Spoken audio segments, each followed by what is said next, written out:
Hello मेरे प्यारे बच्चों, कैसे हो आप सब। उम्मीद करता हूँ कि आप लोग बहुत ही अच्छे होंगे और आपकी स्टडीज़ भी बहुत ज़बरदस्त चल रही होगी। जैसा कि आपका एग्ज़ाम भी अब बहुत करीब है तो आप लोग अपनी पूरी एनर्जी, पूरी ताकत अपनी प्रिपरेशन में झोंक दिए होंगे। तो चलिए हम बिना समय गंवाए हुए करते हैं आज के सेशन की शुरुआत। तो ये किस टॉपिक पे क्वेश्चन है देख लेते हैं एक बार। जो ये पहला क्वेश्चन है, the ratio of cost price to selling price of an article is 5:6। आप इस चीज़ को समझिए। आई होप कि आप लोगों का जो प्रॉफिट लॉस का जो ये कॉन्सेप्ट है बहुत बढ़िया है, आप इसको कर पाएंगे। चलिए जल्दी से आप आंसर बताइए कि क्या आंसर आ रहा है आपका। CPSP रेशियो है 5:6। चलिए ठीक है। और 20% of discount is offered on mark price, right. तो आप इस चीज़ को समझिए, 20% का मतलब है 1/5। तो अगर MP है 5 तो SP होगा 4, राइट। ओके। तो SP यहाँ पे 4 है, यहाँ पे 6 है, तो SP को अगर 6 बनाने के लिए इसको 1.5 से मल्टीप्लाई करिए तो ये भी 1.5 हो जाएगा। इसका मतलब है अगर MP होगा 7.5 तो SP होगा 6, राइट। अब आप इस बात को समझ सकते हैं कि CP है 5, SP है 6, तो MP कितना है 7.5, राइट। अब इन्होंने क्या बोला हुआ है, if 20% discount is offered on mark price of the article, then mark price is what percent more than cost price। तो मार्क प्राइस है 7.5, कॉस्ट प्राइस है 5, 2.5 ज़्यादा है 5 से, तो 100 पे कितना, इसका दुगना है ये, तो आंसर क्या बन जाएगा 50%। आई होप कि मेरे प्यारे बच्चों ऑप्शन नंबर, कौन से ऑप्शन में है ये, ऑप्शन नंबर B, इसको हम लोग करेक्ट मार्क कर देंगे। उम्मीद करता हूँ कि ये सबको समझ आया होगा, बहुत इजी क्वेश्चन है, सब लोग कर पाएंगे। चलिए बढ़ते हैं नेक्स्ट क्वेश्चन पे। अगला क्वेश्चन क्या है, ये टाइम एंड वर्क का क्वेश्चन है, देख लेते हैं एक बार क्या क्वेश्चन है ये। Time and work, A alone can do a work in 24 days। ये अकेला किसी काम करता है 24 दिन में। Time taken bye A in completing 1/3 of the work, time taken bye A in completing 1/3 of the work, पूरा करने में 24 दिन, तो 1/3 करने में जो समय लगेगा दैट इज 8 days।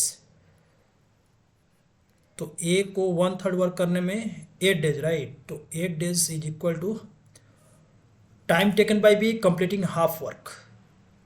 बी को हाफ वर्क करने में 8 दिन, इसका मतलब है कि बी को पूरा काम करने में 8 × 2 16 दिन। आई होप कि मेरे प्यारे बच्चों आप इस चीज़ को समझ पाएंगे। अब ये क्वेश्चन टाइम एंड वर्क का बहुत इजी क्वेश्चन बन गया। Half of the work, right. In what time A and be together will complete the work. अब आप इस क्वेश्चन को बहुत आसानी से कर पाएंगे, आपका कॉन्सेप्ट टाइम एंड वर्क का बहुत क्लियर है। ए किसी काम को करता है 24 दिन में, बी उसी काम को करता है 16 दिन में। वर्क लेते हैं LCM 48, ये 2, ये बन गया 3, दोनों मिलके एक दिन में करेंगे 5, तो 48/5 यही होगा। दोनों मिलकर के उस काम को कितने दिन में करेंगे, किस ऑप्शन में ये गिवन है देख लेते एक बार, ऑप्शन नंबर D, और यही इसका आंसर बनेगा। उम्मीद करते हैं कि मेरे प्यारे बच्चों आपको ये चीज़ समझ आया होगा। बहुत इजी क्वेश्चन है, थोड़ा सा यही एक लाइन है जो कंफ्यूजिंग है थोड़ा सा। Time taken by in completing 1/3 of the work is equal to the time taken by B completing half of the work, right. तो ये वाला पार्ट थोड़ा सा, यही लाइन थोड़ी सी इंपॉर्टेंट है जो आपको देखना है। ऑल राइट, बढ़ते हैं नेक्स्ट क्वेश्चन पे। ये भी एक प्रॉफिट लॉस का क्वेश्चन है, देख लेते हैं एक बार। क्वेश्चन क्या कहता है, mark price of A is 1600 more than it's cost price. CP जो MP है वो कॉस्ट प्राइस से 1600 रुपया ज़्यादा है। आई होप कि मेरे प्यारे बच्चे यहाँ तक सबको क्लियर है। When discount on A is 500, जब ए पे डिस्काउंट है 500, तो डिस्काउंट हमेशा मार्क प्राइस पे दिया जाता है, ये बात तो सबको क्लियर है। तो CP + 1600 - 500 ये बन गया आपका सी पी प्लस 1100, ये हमारा हो गया selling price. When discount on A is 500, a profit of 25% is obtained। 25% का मतलब होता है 1/4, सी पी होगा 4 तो एस पी होगा 5, राइट।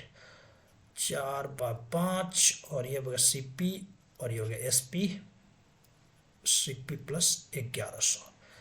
सॉल्व कर लीजिए। 4 C P plus 4400, 5 C P हो गया आपका 4400, राइट। चलो यहाँ तक तो क्लियर होगा सबको। अब क्या दे रखा है, सी पी निकल गया। What price should it be sold to obtain a 30% profit. तो 30% 4400 इंटू 30/100, प्रॉफिट की वैल्यू आ गई 1320। तो सेलिंग प्राइस कितना बनेगा, 1320 में 4400 ऐड कर लो, 4 3 7 5720 रुपया है।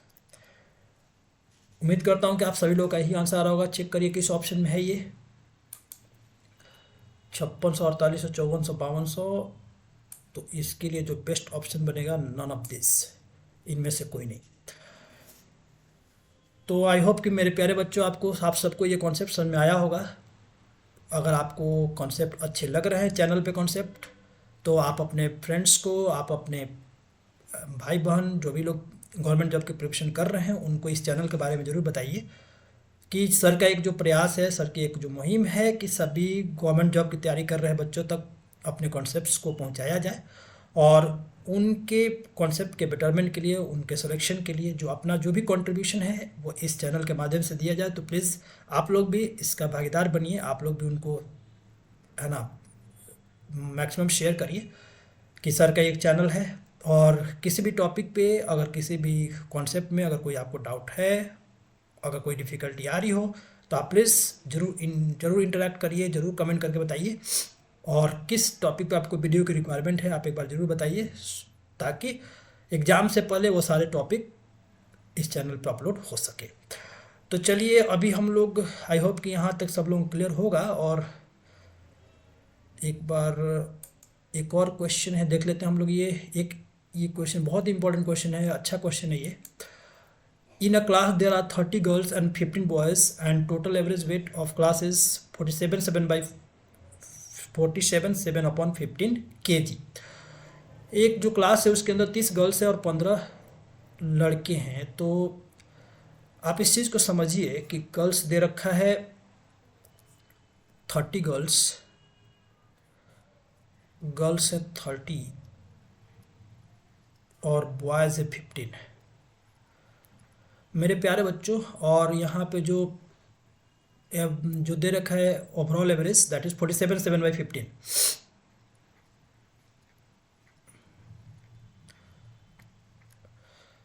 Average weight of boys is 58 kg, ये दे रखा है 58। तो approximate average weight of girls, अब हमें ये बताना है। तो देखो ऐसे क्वेश्चन को बेटर है कि हम एलिगेशन से सॉल्व करें। ओवरऑल एवरेज पता है, एक का एवरेज पता है, दूसरा एवरेज हमें निकालना है। पहले आप क्या करो कि रेशियो निकालो, ये बन गया 2:1 का। अब मेरे प्यारे बच्चों एलिगेशन में इस चीज़ को आप समझ पाएंगे कि जो बीच वाली वैल्यू होती है वो एक से छोटी होती है और दूसरे से बड़ी होती है। इसका मतलब ये जो वैल्यू है ये छोटा वैल्यू होगा, छोटा 47 7/15 से छोटा। तो 47 से मतलब 47 7/15 से छोटा वैल्यू होगा। इसका मतलब है कि ज़्यादा वाली वैल्यू ये जो 50 है जो इग्नोर करना पड़ेगा। इसका मतलब आंसर अपना इसी 3 ऑप्शन में से बनेगा, 32 42 और 35 में से, राइट। तो आई होप कि यहाँ तक सबको क्लियर है। आप कमेंट करके जरूर बताइए क्या जो कॉन्सेप्ट है वो आप तक कहाँ कितना पहुँच पा रहा है। और अगर आपको कॉन्सेप्ट्स अच्छे लग रहे हैं तो प्लीज़ आप कमेंट जरूर करिए। और जिन लोगों ने चैनल को सब्सक्राइब नहीं किया है प्लीज़ चैनल को सब्सक्राइब जरूर कर लीजिए। तो एक बार चलिए देख लेते हैं हम लोग ये 2:1। अब देखिए यहाँ से 58 में से 47 ये गया आपका 11 बनेगा, लेकिन यहाँ 7/5 के 7/15 के चलते 10 8/15, राइट। अब आप इस चीज़ को समझिए कि 2 की वैल्यू है 10 8/15, तो 1 की वैल्यू हो जाएगी, जो इंटीग्रल पार्ट है वो 5 बन जाएगा और जो फ्रैक्शनल पार्ट है वो 4/15। तो अभी इस चीज़ को कम करने के लिए 47 में से ये 42 बन गया, 42, 7 में से 4 गया 3/15, और इसको बोल सकते हैं हम लोग 42.2, राइट। तो क्या बोला है कि अप्रॉक्सीमेट, इसका मतलब अप्रॉक्सीमेट एवरेज ये बन जाएगा 42। चेक कर लेते हैं किस ऑप्शन में है ये एक बार। तो आंसर इसका बनेगा बी। आई होप कि मेरे प्यारे बच्चों आज ये सबको समझ आया होगा। बहुत बढ़िया कॉन्सेप्ट है जो हम लोग एलिगेशन से कर सकते हैं इसको। तो अगर आप एलिगेशन से करेंगे तो बहुत जल्दी आप इस क्वेश्चन को कर पाएंगे, फ्रैक्शन ऑफ सेकंड्स में ये क्वेश्चन का आंसर आप कर पाएंगे। चलिए देखते हैं हम लोग नेक्स्ट क्वेश्चन किस पे बेस्ड है। ये प्रॉफिट लॉस का क्वेश्चन है ये। चलिए देख लेते हैं इस क्वेश्चन को भी। और क्वेश्चन क्या कहता है, Ram bought a bike at 20% discount on MRP. MRP पे 20% पर इसको राम लेता है। ऐसे क्वेश्चन में 100 ले लीजिए, इजी रहेगा। ये राम के लिए 80 का पड़ा ये। आफ्टर 1 ईयर राम इसको सेल करता है रमेश को।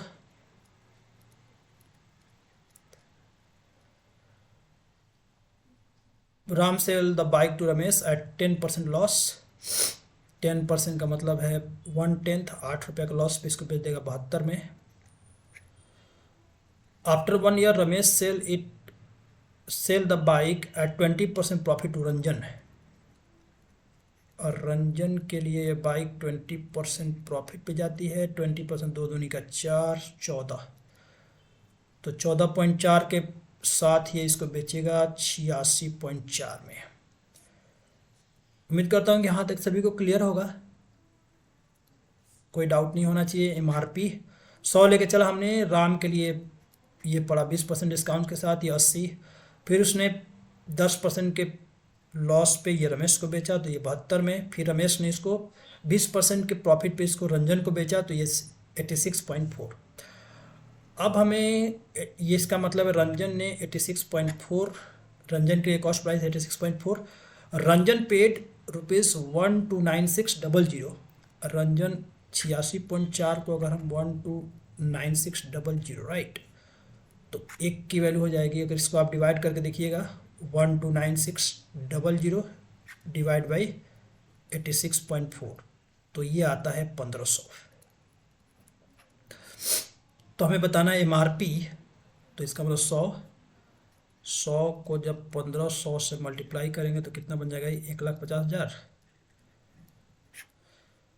तो किस ऑप्शन में है ये, option number A, that is absolutely correct.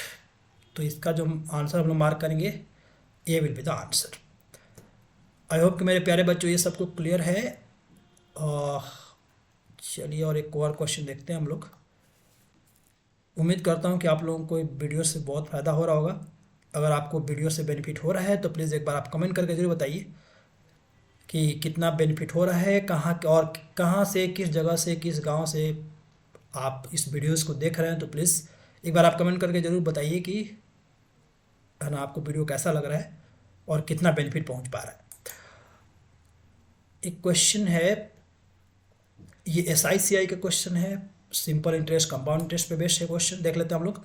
A man invested a certain some in scheme A at 15% per annum for 2 years and earned ₹1950 as simple interest। एक आदमी जो है वो 2 साल के लिए 15% के हिसाब से साधारण ब्याज में है ना कुछ पैसा लगाता है और उसको 1950 रुपया सिंपल इंटरेस्ट मिला है। अब आप देखिए कि अगर 15% के हिसाब से स्कीम ए का देख लेते हैं, 15% के हिसाब से 30% उसको ब्याज मिलेगा और ब्याज के तौर पर उसको मिला है 1950। इसका मतलब है एक की वैल्यू कितनी हो जाएगी, 65। तो 1% जिस पैसे का 1%, इसका मतलब है कि उसने जो पैसा लगाया होगा वो लगाया होगा 6500। आई होप कि ये बात सबको क्लियर है कि उसने जो पैसा लगाया होगा वो 6500 लगाया होगा, ठीक है। अब he increase his sum by x। अब 6500 में कुछ x इंक्रीज कर दिया x से। And invested in other scheme B, एक बी नाम का स्कीम है उसमें इन्वेस्ट किया eight 10% per annum, 10% per annum CI for 2 years, CI for 2 years. मेरे प्यारे बच्चों, अगर हम CI की बात करें तो CI आपको पता होगा कि 2 साल का 10% के हिसाब से जो CI बनता है वो 10 प्लस 10 इंटू 10/100, तो ये बना 21%। अब जो ये 6500 प्लस एक्स है वो 21% ब्याज देगा, और उस CI for 2 years and received 1680 as compound interest. और ये जो क्वेश्चन में दिया है कि जो ब्याज कितना मिला है वो मिला है 1680, तो ये बन गया 80। इसका मतलब है कि 6500 प्लस एक्स, इसकी वैल्यू आ गई 8000। अब हमारे से ये पूछा गया कि find the value of x, तो एक्स की वैल्यू कितनी हो जाएगी? 8000 में से 6500 गया 1500। तो आई होप कि मेरे प्यारे बच्चों आपको ये चीज़ सबको क्लियर हुई होगी। एक बार आप कमेंट करके जरूर बताइए कि जो ये कॉन्सेप्ट है वो आपको कितना समझ आ रहा है, और अगर वीडियो आपको अच्छे लग रहे हैं तो प्लीज़ लाइक कमेंट करना, और सब लोग प्लीज़ सब्सक्राइब जरूर कर लीजिए। सो थैंक यू एवरीवन, और बेल आइकन को प्रेस कर लीजिए ताकि चैनल से जुड़े नोटिफिकेशंस आप तक पहुंचते रहे। तो चलिए मिलते हैं नेक्स्ट वीडियो में, तब तक आप वीडियो को वॉच करिए, और भी इम्पोर्टेंट क्वेश्चंस के साथ आते हैं नेक्स्ट वीडियो में। Till then have a great day, bye.